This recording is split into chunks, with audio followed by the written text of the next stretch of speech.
Hello everyone, it's Cynthia Maynard and I got my trusty Philips pasta maker out and I was going to make some fresh milled flour pasta. So first I did here is the sort of flat lasagna sheet disc. When it first comes out, it's a little wonky like that, so just get it off and put it back in the little bin there that will show you on top. I do have other videos on my channel for the Philips pasta maker, so you can check that out for the basic like buttons and whatnot. But this is freshly milled spelt. So I followed the recipe and weighed it out in the booklet that comes with the pasta machine. They have lots of great variety of different pastas you can make. So I freshly milled some spelt flour and used that.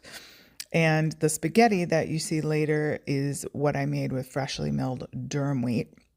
I have a bucket of that in the basement, so I milled some of that, and that will give more of that yellowy sort of look that we're used to with pasta.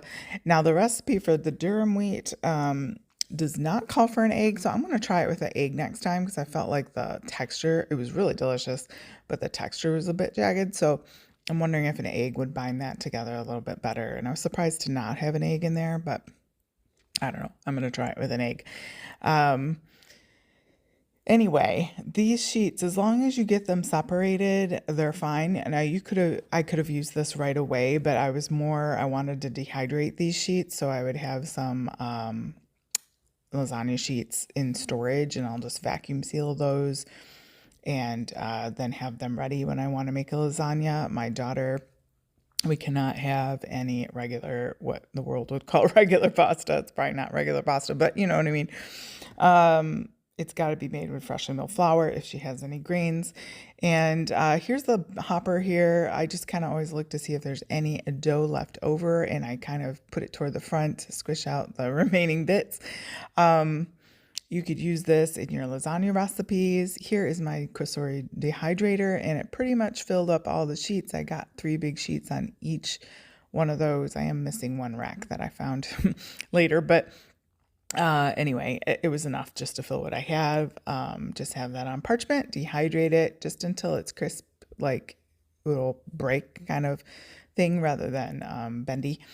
And then you can just store those and have them at the ready. And freshly made pasta that's been dehydrated will come together a lot quicker than your store-bought dehydrated pasta. So I'm just setting it to about 130. I can't remember how long it took, but it really wasn't all that long to dehydrate that. Here is the durum wheat. Here is the durum wheat ground, so you can see that yellowy color. And then here's my spaghetti. And I love this hanging thing because that way I was using this right away in a pasta recipe. But if you were going to dry it, it dried. It was already like partially dry by the time I got my water boiling. I made some shrimp scampi there and some steamed broccoli for our dinner. Check out the links below, hit like, share, and subscribe, and I hope to see you in the next video. Happy cooking and creating.